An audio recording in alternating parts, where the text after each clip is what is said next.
All right, now you can see I've added my flowers and my diamonds along the bottom, some details to my dragonfly, including some antennas. So my next step will be to finish my additions to the left and to the right, and then I'm gonna carve out a pretty cool texture inside.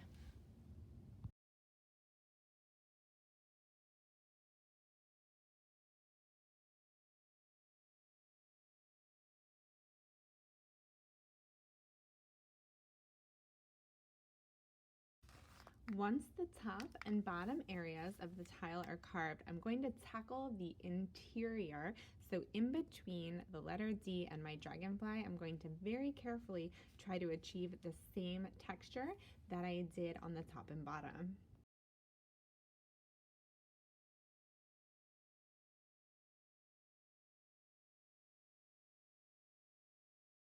Once all of my texture has been carved and I'm really happy with it, I'm going to go ahead and kind of define that border again because it got a little bit wiggly in certain places.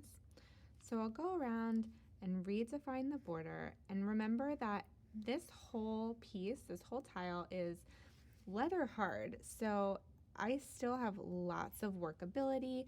I've been keeping it in a Ziploc bag sealed really tightly, and it's been, staying leather hard for days. So it really is easy to work with throughout the entire piece because of that.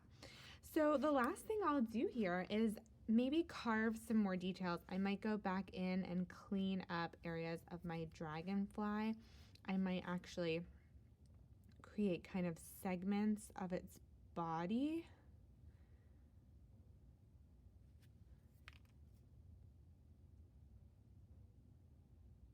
Just creating more detail.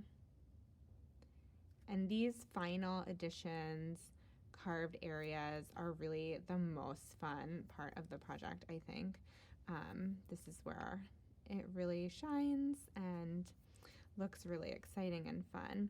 I think I might add some details in these kind of filigree accents that I have here, these kind of leafy designs that I've created. Carving within, just to give it another layer of interest. So if it's just kind of all flat planes, it can kind of all read the same, which is why I wanted to create such a dramatic texture here, so that way there was some variety. So adding variety into the border is also really helpful. I could certainly add a different texture here if I wanted to, but I think I'm going to kind of keep it smooth while adding texture to my other elements. So I might add some veining to my flowers. And again, because it's leather hard, this is just like the perfect time to make these nice, clean, crisp carvings. It cuts super clean. It's very little cleanup when it's at this stage. When it's really squishy, it can be more cleanup. So having that perfect stage of clay, stage of dryness, is super beneficial.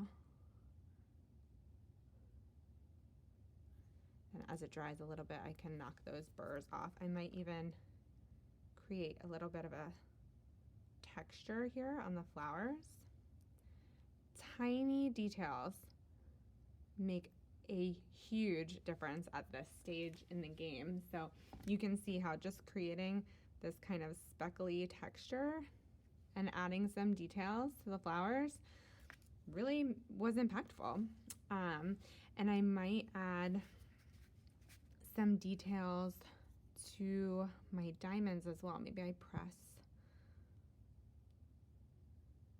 some circles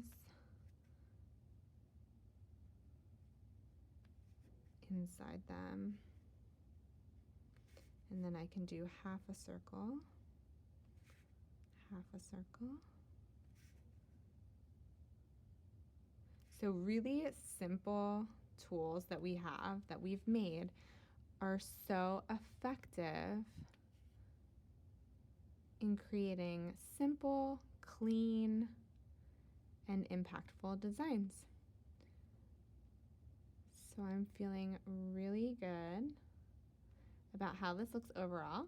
The last step would be just to, clean up any little burrs, maybe grab my paintbrush. A dry paintbrush can be good for knocking little bits off as well, or a just slightly damp. Make sure all the corners are smooth and nice and 90-degree angles as best as you can. And then we'll slowly allow this illuminated tile to dry.